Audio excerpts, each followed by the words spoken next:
Donc, bienvenue dans ce webinaire animé par Philippe Jacquineau d'Evry, euh, Paris-Saclay, et Arnaud Pélissier-Tanon de notre université toute proche, euh, Paris 1 Panthéon-Sorbonne. Ils vont nous parler de handicap et spiritualité en se focalisant sur le témoignage de deuil de Charlotte de Villemorin. On va avoir une intervention courte, une vingtaine de minutes, de manière à pouvoir laisser plus de place aux échanges. Voilà. Eh bien, je laisse la parole à qui le veut, soit Philippe, soit Arnaud. Merci beaucoup, Catherine. Philippe me délègue la parole. Il m'interrompra. Il répondra aux questions. Si je suis trop long, surtout vous me ralentissez. 20 minutes, c'est un bon chiffre. C'est une bonne durée.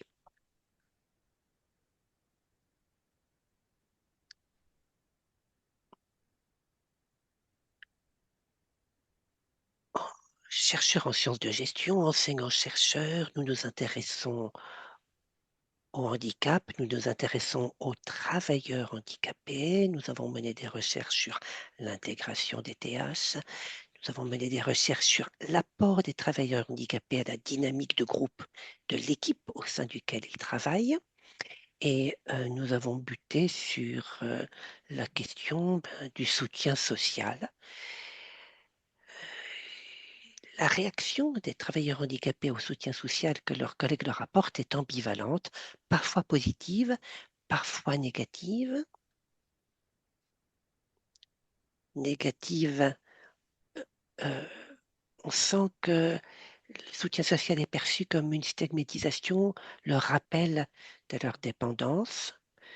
Positive, ben, tout simplement le bonheur d'être aidé.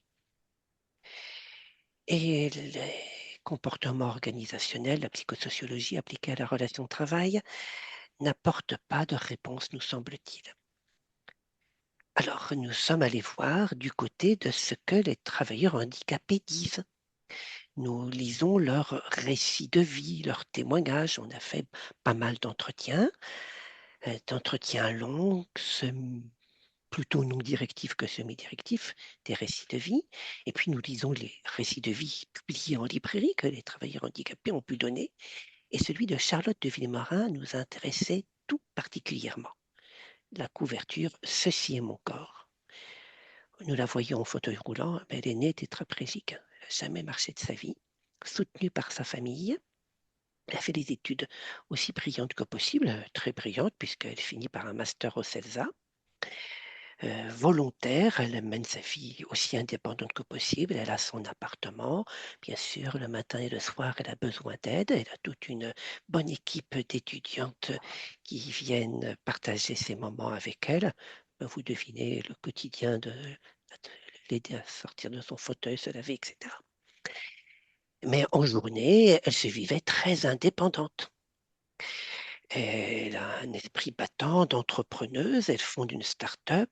C'est une plateforme de partage de voitures adaptées. Vous savez, ceux qui ont les grands coffres avec les rampes par le coffre qui permet au fauteuil de s'installer dans le coffre. Après le Covid, elle le revend à la Fondation des paralysés de France. Mais voilà que le 2 novembre 2002, patatras, une terrible épreuve pour elle, alors qu'elle se nourrissait, ça marche plus, son bras ne répond plus à sa commande nerveuse, elle ne peut plus porter la fourchette à la bouche. Elle doit être maintenant nourrie à la béquille. Vous devinez l'épreuve que c'est pour elle.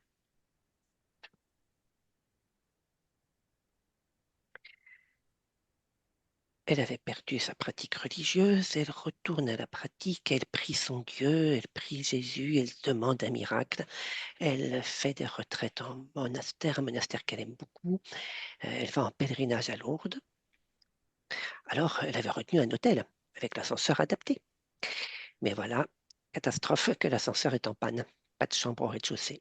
Pas de chambre adaptée dans les hôtels à Lourdes, c'était jour de pèlerinage. Que faire? Ah, il y a de la place à l'hospitalité. L'hospitalité, c'est l'hôpital où on accueille les pèlerins malades. Il faut déjeuner au réfectoire. Il y a une place à côté d'une jeune fille handicapée mentale. Et quand cette jeune fille voit que l'étudiante qui accompagne Charlotte la nourrit à la béquille, elle s'empare de la fourchette, radieuse de pouvoir aider Charlotte à déjeuner. Et là, Charlotte est profondément touchée, très très profondément touchée. Elle était heureuse de voir cette jeune fille heureuse. Elle était bouleversée de voir que son handicap, sa dépendance, rendait autrui heureux. Elle se rappelle cette parole du frère Pierre au monastère où il faisait ses retraites. Charlotte, votre vocation, c'est d'attirer les grâces et de les redistribuer autour de vous. On pourrait analyser en détail le parcours spirituel de Charlotte, sa transformation. Elle se relie à son Dieu, elle rentre en relation avec notre transcendance, elle se réconcilie avec les autres, elle rentre en harmonie. Elle sent en elle, elle sent autour d'elle l'action de la providence, elle sent combien autrui est providentiel pour elle. Ce parcours se conclut par un engagement comme vierge consacrée en 2022. Il a fallu 20 ans.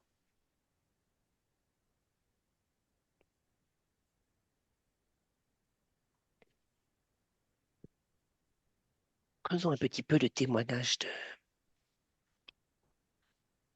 de Charlotte.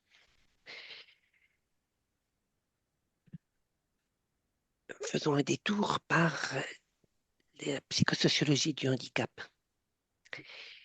Quelques psychosociologues américains parlent d'ajustement au malheur pour décrire le fait que la personne qui a perdu quelque chose d'important dans sa vie en a fait le deuil. On comprend que la personne qui ne s'est pas encore ajustée à cette perte de la chose importante dans sa vie, le proche, une habilité physique, un handicap, perçoivent comme une blessure tout rappel de cette perte. Le soutien social suscite de la crispation. Au contraire de celui qui s'est ajusté à sa situation dépréciée, il parle de malheur, la proposition d'aide, le soutien social, ne va pas altérer l'image qu'elle se fait d'elle-même.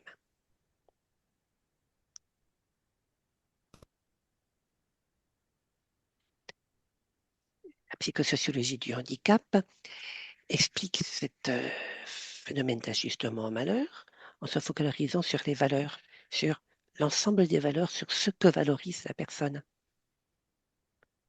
Il s'agit d'élargir son spectre de valeurs, ne plus se focaliser sur le regard qu'autrui porte sur l'objet perdu, mais considérer le bonheur d'être en vie, la valeur d'être vivant. Ils ont toute une rhétorique sur la qualité intrinsèque de l'objet perdu qu'il faut distinguer du regard que les autres, qu'autrui porte sur cet objet et considérer que cette valeur perdue n'est qu'un avoir et non pas une dimension de l'être. C'est ainsi qu'on passe du déni à l'acceptation. Mais nous, ça ne nous suffit pas dans notre recherche. Nous nous demandons qu'est-ce qui permet à chacun d'élargir son spectre de valeurs, de passer du déni à l'acceptation. Et le témoignage de Charlotte de Villemorin semble très, très parlant. C'est son parcours spirituel. Alors, il nous faut donner une définition de spiritualité.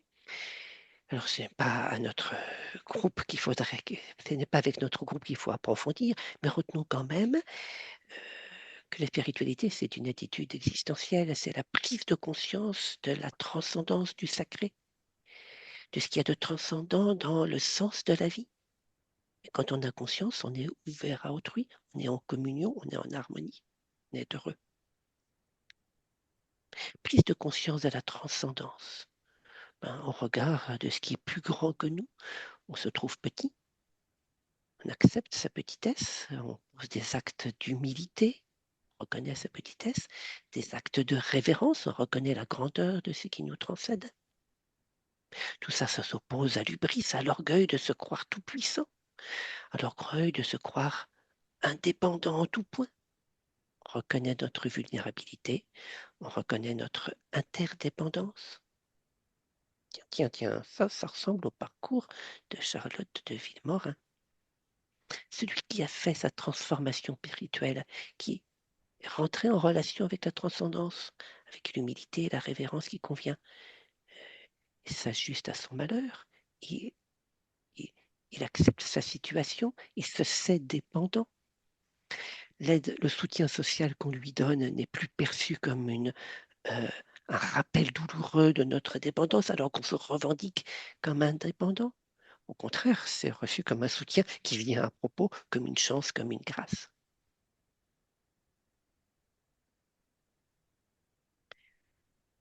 On pourrait analyser tout ce cheminement en termes de confiance en la providence, confiance en la transcendance, un regard porté sur la transcendance comme une providence, un regard porté sur autrui comme le bras armé, l'action de la providence. Ce sera pour une autre présentation au GRT. Creusons le témoignage de Charlotte, si vous voulez.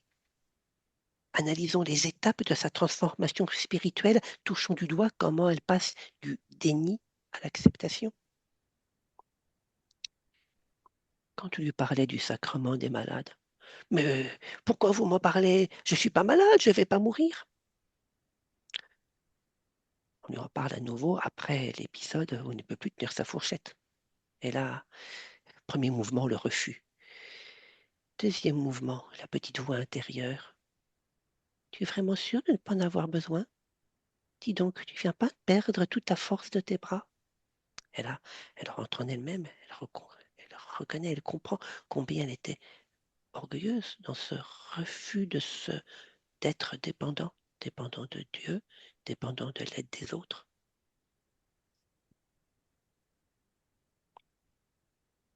Alors elle libère sa prière. Elle prie de plus en plus pour que le miracle arrive. Le miracle, c'est la scène à l'hospitalité de Lourdes. Mais auparavant, elle entend une petite voix lui dire, un jour où elle s'ennuyait dans une scène banale et ennuyeuse, elle entend une voix, c'est pas sa petite voix intérieure, c'est une voix très claire qui vient de l'extérieur et qui lui dit Vierge consacrée. Oh, pour elle, ça la bouleverse. Qu'est-ce que c'est que ça? Elle le perçoit, cette voix, comme une réponse à sa quête de sens. Ma vie, ma vie tétraplégique, elle sert à quoi? Elle commence à comprendre que le Seigneur lui propose un chemin de bonheur en consacrant sa vie à Dieu. Elle préfère être dépendante que seule. Mais elle n'a pas tout à fait fini son chemin spirituel. Elle demande encore à Dieu un miracle. C'est la scène de Lourdes, à l'hospitalité. Et ce bonheur qui l'envahit, cette joie profonde de communier à la joie de la jeune handicapée mentale qui la nourrit. C'est ça qui la retourne complètement, qui finit de la retourner.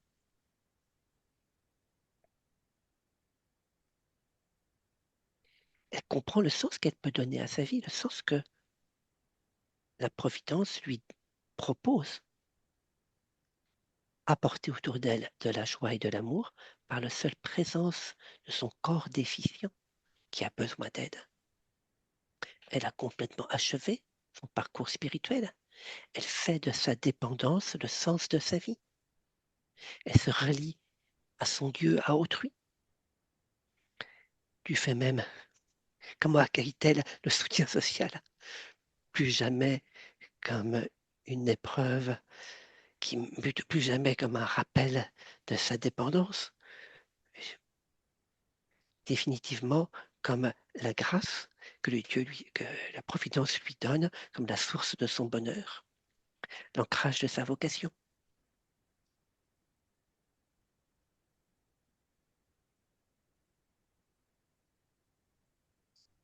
Transparent des fils mal.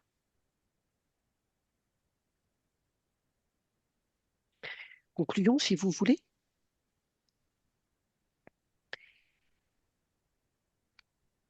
L'ajustement au malheur que Charlotte de Villemorin nous présente, le fait qu'elle a élargi son spectre de valeurs et que maintenant elle valorise au plus haut point, c'est la source de son bonheur, le fait d'être aidée.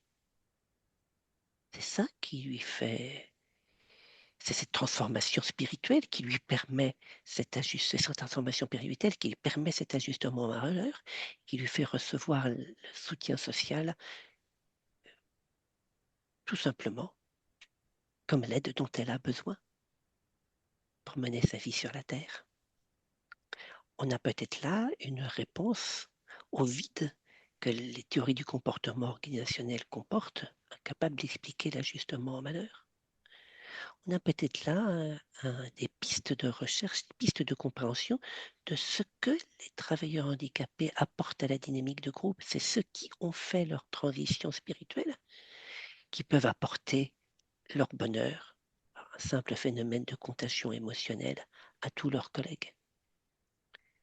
Et si on veut élargir encore, on peut peut-être se demander si ce n'est pas seulement les travailleurs handicapés, mais tous les travailleurs, si ce n'est pas seulement les personnes porteuses de handicap, mais tous les êtres humains qui ont un ajustement à faire au sort d'être un homme, d'avoir besoin de l'aide d'autrui, de cette interdépendance sans laquelle nous ne vivrions pas.